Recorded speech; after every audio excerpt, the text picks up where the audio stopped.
ভাতের সাথে এই খাবারগুলি খেলে ব্লাড সুগার অত্যাধিক বেড়ে যাবে। আপনি যে চালের ভাত খান তার ওজনের প্রায় ৮০% নেট কার্বোহাইড্রেট থাকে, আর ফাইবার থাকে মাত্র ১ থেকে ১.৫০%। ফলে ভাতের গ্লাইসেমিক ইন্ডেক্স ও গ্লাইসেমিক লোড অত্যাধিক বেশি। মানে ভাত খেলে আপনার ব্লাড সুগার লেভেল অত্যাধিক বেড়ে যেতে পারে। এই জন্যই ডায়াবেটিস রোগীর খাদ্য তালিকায় যত কম ভাত রাখবেন তত ভালো। কিন্তু ভাত প্রিয় বাঙালির ভাত এড়িয়ে যাওয়া প্রায় অসম্ভব, আর সেই ভাতকে আরও বেশি বিপজ্জনক করে তুলতে পারে বেশ কয়েকটি খাবার ও অল্প কিছু ভুল। এখন সেগুলো নিয়ে জানবো যাতে ডায়াবেটিস রোগীর খাদ্য তালিকায় ভাত রেখে বিপদে না পড়েন। খাবার ও ভুলগুলো নিয়ে জানার আগে ডক্টর বিশ্বাস চ্যানেলটি সাবস্ক্রাইব করে বেল আইকন অন করে দিন, যাতে এই চ্যানেলের সব ভিডিওগুলো আপনি দেখতে পারেন। এইবার আলোচনায় ফেরা যাক। ১. গরম ভাত। গরম ভাত তো সকলেরই প্রিয়, কিন্তু ডায়াবেটিস রোগীর জন্য প্রিয় গরম ভাতই আরও বেশি বিপদ ডেকে আনতে পারে।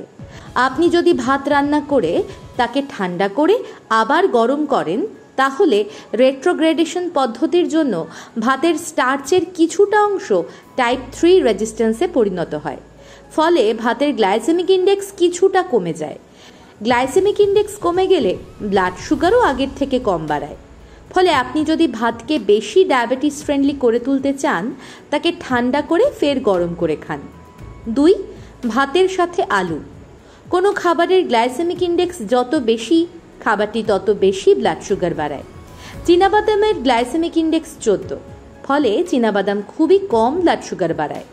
ওটসের গ্লাইসেমিক ইন্ডেক্স 50 থেকে 55-র মধ্যে থাকে, ফলে ওটস মাঝারি ব্লাড সুগার বাড়ায়।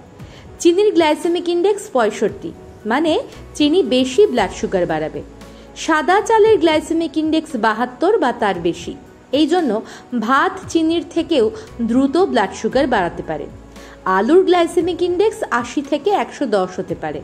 মানে আপনি ভাত খেলে তো দ্রুত ব্লাড সুগার বাড়বেই, তার সাথে আলু খেলে আরও বেশি ব্লাড সুগার বাড়বে। তাই ডায়াবেটিস ডায়েটে ভাতের সাথে আলু খুবই খারাপ কম্বিনেশন, একেবারেই খাবেন না। ৩. ভাতের সাথে মিষ্টি আলু। অনেকে ডায়াবেটিস রোগীদের আলুর বদলে মিষ্টি আলু খেতে বলেন, কিন্তু ভাতের সাথে মিষ্টি আলু খেলেও আপনার অত্যাধিক ব্লাড সুগার বেড়ে যেতে পারে। আসলে আপনি কিভাবে মিষ্টি আলু রান্না করবেন তার উপর নির্ভর করে মিষ্টি আলুর গ্লাইসেমিক ইন্ডেক্স 44 থেকে 96। মানে আপনি মিষ্টি আলু রান্নার উপায় না জানলে ভাতের সাথে মিষ্টি আলু খেলেও সুগার নিয়ন্ত্রণের পথে বাধা হতে পারে।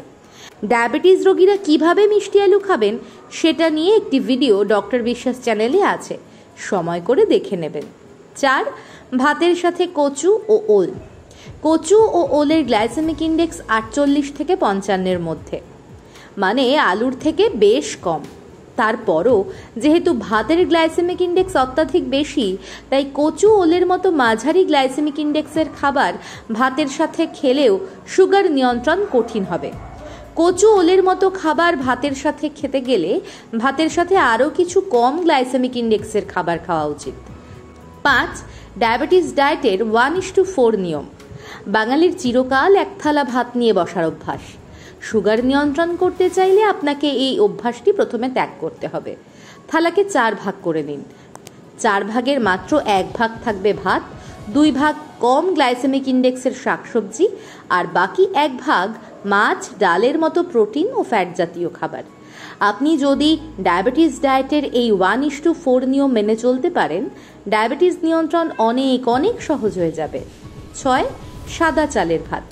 রিফাইন চালকে এই যুগের অভিশাপ বলতে পারেন। যেদিন থেকে বাঙালি ঢেকি ছাটা চাল ছেড়ে মেশিনে ভাঙানো সাদা ধবধবে রিফাইন চালের ভাত খেতে শুরু করলো, সেদিন থেকেই বাঙালির টাইপ 2 ডায়াবেটিসের শুরু। তাই ডায়াবেটিস নিয়ন্ত্রণ করতে চাইলে ঢেকি ছাটা বা ব্রাউন রাইস খাওয়ার চেষ্টা করুন। রিফাইন চালের গ্লাইসেমিক ইন্ডেক্স যেখানে 70 থেকে 75 পর্যন্ত উঠে যেতে পারে, সেখানে ব্রাউন রাইসের গ্লাইসেমিক ইন্ডেক্স 45 থেকে 60-এর মধ্যে থাকে। ফলে ব্রাউন রাইস খেতে পারলে আপনার সুগার নিয়ন্ত্রণ অনেক সহজ হয়ে যাবে। ভাত খাওয়ার সময় আলোচিত 4 রকম খাবার থেকে দূরে থাকতে পারলে ও 2টি নিয়ম মেনে চলতে পারলে ব্লাড সুগার নিয়ন্ত্রণ অনেক সহজ হয়ে যাবে। এর সাথে আপনি যদি একটি নির্দিষ্ট ডায়াবেটিস ডায়েট মেনে চলতে পারেন, ডায়াবেটিস নিয়ন্ত্রণ জল ভাত হয়ে যাবে। ডায়াবেটিস ডায়েট নিয়ে বিস্তারিত জানতে বাম দিকের ভিডিওটি দেখুন। সাথে থাকুন, সুস্থ থাকুন।